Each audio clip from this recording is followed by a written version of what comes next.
I didn't get into the history and really to the things until I was in my 40s, really trying to learn from Wrightsville, because most of the time I lived away.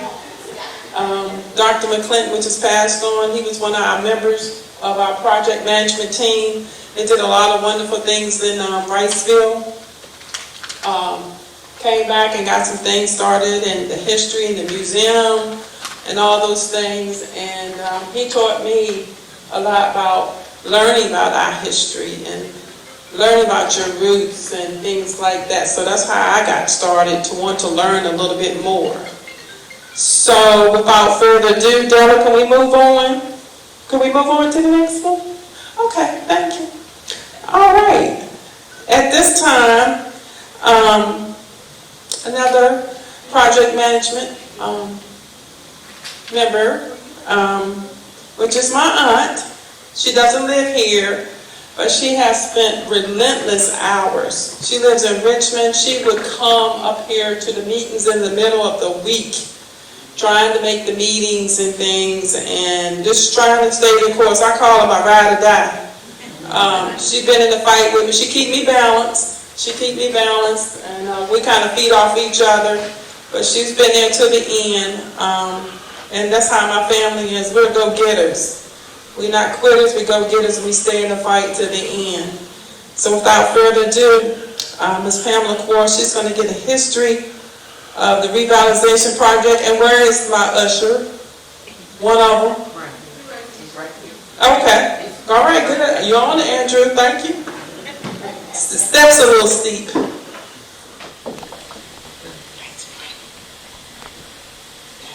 Thank you, sir. Good evening, everyone. First, I'd like to give honor to God, and it is an honor and a privilege to be here to do the history of Wrightsville, because we have a legacy that goes back over 250 some years, and this means a lot to me and to our community. Not just me, but our whole community. And when we started this project, Missy, I call it Deloris, but Missy McWoke, she started asking questions about different people and different things, and so it just brought back memories of who we are as a community. And it's not just one family, it's just the whole community. And when we say it takes a village, it takes a village. But a little bit of history, and I got 2 minutes, so let me do my little thing right quick about the history. Cynthia touched base on it a little bit. Wrightsville, otherwise known as Wrightstown. The people we call the Wrightstonians, stands in the corridor of Allegheny County. Wrightsville was founded on the back of slaves of Archie and Mary Wright. I stand here as the 6th generation from Archie and Mary Wright, and I think we have about 8 generations currently. They were the slaves at McElwee Farm, and I believe we might have some members from McElwee, descendants of them that's in our audience today. One day, moving forward, Deloris had decided it was a time for a change. So she had got with people in the community, Wrightstown community, and she made some contacts with partners of Allegheny County and the Board of Supervisors to start the process of the application to obtain a grant to improve our community. The community rallied together and agreed we wanted to go to this process and make an application to the Department of Housing and Community Development and try to secure a grant. The community met with the county administrator, at that time it was John Langford, and the officials to start the process. We obtained a planning grant and finally decided, once approved, to move on and apply for the big comprehensive grant of $1.4 million. In December of 2019, Governor Northam announced the $1.4 million award through the Department of Housing and Community Development for the Wrightsville community. I think this was the biggest grant at the time that was awarded. The grant was a comprehensive grant, included housing and infrastructure for the roads, drainage, and 3 new homes and 4 rehabilitated homes. The project management team, which consists of members of Allegheny County and 5 community members, called the Spark Plug. Unfortunately, we have lost members of the community and 1 Spark Plug member. The team includes Eddie Wills, Joanne Pearman, Teresa Hammond, Deloris Quarles, Elizabeth Jordan, Chuck Little, Reed Walters, Jane Langford, and myself in the beginning. Susan Eckhart and Tamla Preston, James Griffin, and Melissa Muncie were also a part. Herbie Prophet was chosen to implement the grant, and the team consisted of Sharon Carney, Jessica Littlejohn, Scott Beasley, and Brian Goldman. Our fiscal agent was the board supervisor, the county board of supervisor of Sharon Cox, Dr. Ronald Goins, Matt Gardner, James Griffin, Steve Bennett, Cletus Nicely, and Gregory Dodd. Now that the project is almost about 80% complete, with a few houses that that's in the completion stage or in the process of being completed, certainly has been a journey. New homes, lights, new drainage, and truly a new and improved Wrightsville. I know that our ancestors are looking down on us, and they will be so proud of the efforts and what we are trying to keep the legacy and the heritage of the Wrightsville community going on. The contractors have done an amazing job also to help restore the Wrightsville back to its original history and beauty. This is a sowing season. There is a season for sowing, and there is a harvest season. We give God all the glory and the honor for His blessings for all doors that have been opened in this last surviving Black community of Allegheny County. Thank you. All right, well, we'd like to thank Pam for that history and the revitalization project. Can I give her a hand?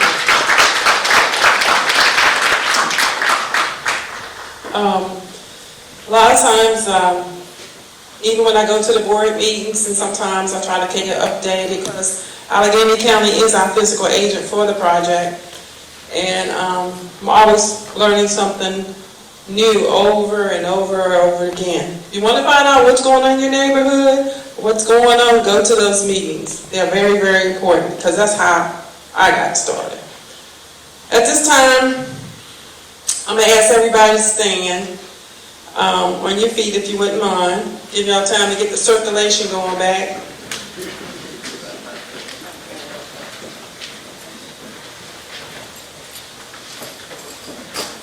At this time, we'd like to do a moment of silence for all the community members that we lost, and especially the ones that we lost since the beginning of the project in 2017.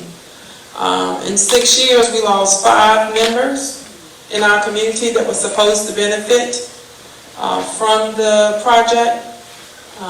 That was Ms. Kim Jeter, Dr. Calvin McClinton, Ms. Laura Gaines, Ms. Alice Jordan, and there's one more, Ronnie Jordan.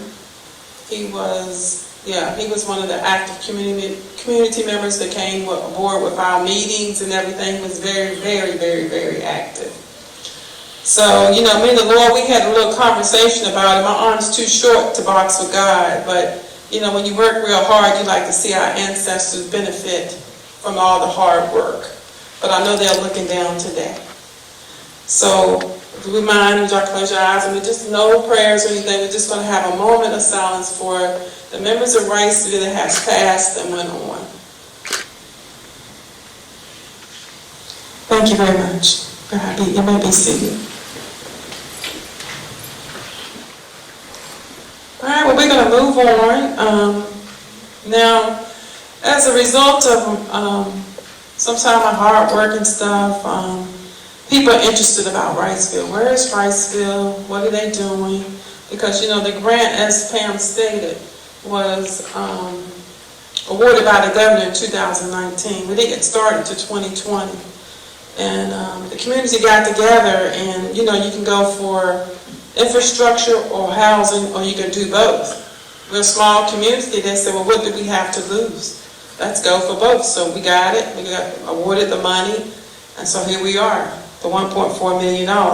As a result of it, Lindsay Ward, when she was with Channel 10, she wanted to do a story about Wrightsville, and she did do a story about Wrightsville, and then a young man saw it on the news. So he reached out to us and he says, I saw this about Wrightsville, kind of interested on who you are and what we can do to help you all. And he's a professor, but I'm not going to let him tell all that. So he got in contact with us, and we were able to partner with him and do some things. So without further ado, I'm going to introduce Dr. C.L. Bohannon. He's with the University of Virginia. Good evening. Let's stand over here so I can actually see the slides.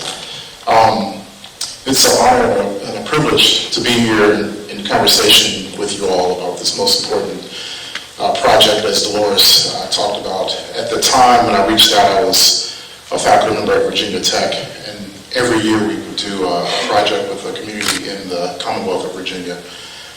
And the story was so compelling about Wrightsville, and it intersected with my research, particularly as a landscape architect, and understanding how Black communities exist, and how we thrive, and particularly in the face of all the things that come about that makes our survival very difficult.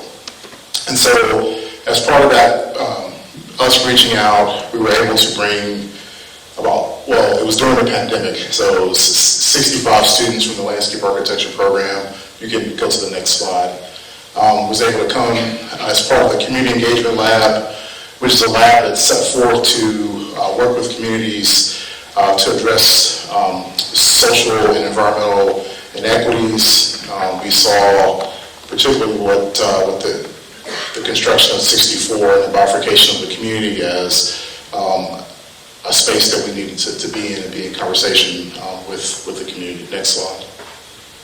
And so now that the lab was at Virginia Tech, now that I'm at UVA as Associate Dean within the School of Architecture, the work still continues. And so I'm going to talk a little bit about what we did during that week of the design charrette to really generate some interventions in terms of landscape and landscape structure, but also how to coalesce community identity around public space. Next slide. And so to do that, we use community engagement, not service learning or outreach, but really getting our students in the community to work with people, community members, in the space that actually where any of the work that's done actually comes from the community. Next slide. There. So a lot of the work that happens oftentimes with institutions, it's about fixing problems that are there. Next slide. We do not do that. It's more about healing. We can't fix some of the inequalities, but we can try to heal through landscape some of the problems. And also it's therapeutic and healing for communities to get together and discuss and to talk and to move forward, which is what this project is doing.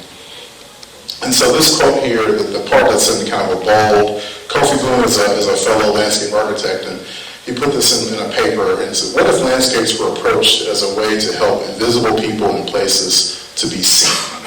And you think about the place where you live, you want your place to be recognized. You want your place, your home, your community to be seen. Next slide. And so the work that my lab does is what we call disruptive engagement. This is an image. I grew up in Memphis, Tennessee. This is from the 1968 sanitation strike. I am a man. But the work that the community here is doing is disruptive to kind of normative ways of being, to say that we're here and we're going to survive and you can't take that away from us. Next slide. You can skip the next slide, I'll go forward. And so how do we get to this, right? And so we really were interested in, we came up on a very cold day, Deloris, I remember that. Me and two students that were able to come up. And we realized, next slide, that it was important to, for our students particularly, to understand place and to work. And so the challenge was during the pandemic, how do we actually do that? Normally, we would get on the bus and it will be 60 or 70 students walking around, but we couldn't do that, so we had to come up with some techniques utilizing Zoom and other electronic means to actually do some of the engagement work. Next slide. And so this is some of the history that I won't go over. We've talked about it, we understand it, but these are some of the images that were put together by the students as a way to understand Wrightsville. Next slide. And so these are some of the images that were sent to us by the Department of Transportation with Wrightsville superimposed on top. Keep going. And so that's the construction of 64. Keep going. And so you can see the destruction of the community by the construction of infrastructure, road infrastructure. Next slide. And so this is kind of where Wrightsville is today, and this is kind of the footprint that the students utilized to do some of the landscape interventions. Next slide. Okay, and so here is the small team on the far, I guess it's your left, and then you can see some of the screenshots from the community meetings that we had. Students really enjoyed hearing the stories, the narratives about place, and the strong feelings about Wrightsville. Next slide. And so here are some of the images. So the whole goal of this was to generate images to think about what Wrightsville could be after the grant has run its course, and you start to think about landscape interventions and what that could be. Next slide. And here's another, you can see some of the seating spaces, making small places, intimate gathering spaces for families to be and to cohabitate. Next slide. And these are a little bit of a detail of that. Next slide. And also just thinking about some of the terminology, rerouting, roots. We know there's roots run deep in this community, so the students really picked up on that in terms of their design interventions. Next slide. And so the notion of narrative and stories. Stories are such an important part of keeping our communities alive, and so I think that's one of the most important things that we picked up on from community members is, even though the community is small, the stories, the narratives, the people that are here are really large and have a larger impact not only on Wrightsville, but Allegheny County and the Commonwealth of Virginia. Next slide. I want to show you this slide because this is one of the things that I think was very courageous, and this came out of the conversations with community members. Much as US 60 and 64 was put in place and to take away the community, it's something about actually reclaiming landscape and a median, maybe potential on that road to kind of think about what that would be, to let people know that they're actually are passing by historic Wrightsville. And so these are just some of the smaller images to kind of be provocative, to get people to think about how the landscape can shift over time. Next slide. And then here about the stories, and pairing a lineage with flowers, and so the entire community becomes almost a garden, a historic garden, in a way to beautify the landscape. Next slide. And so through all of this work that Deloris and team has done, it takes empathy to say, okay, we have a community that we want to save. It takes engagement, it takes us getting together, but then it takes action to actually move forward and get things put into the ground, get the homes built, get the infrastructure in place. And I think the project that's been going on is a true testament to these three words: empathy, engagement, and action. Next slide.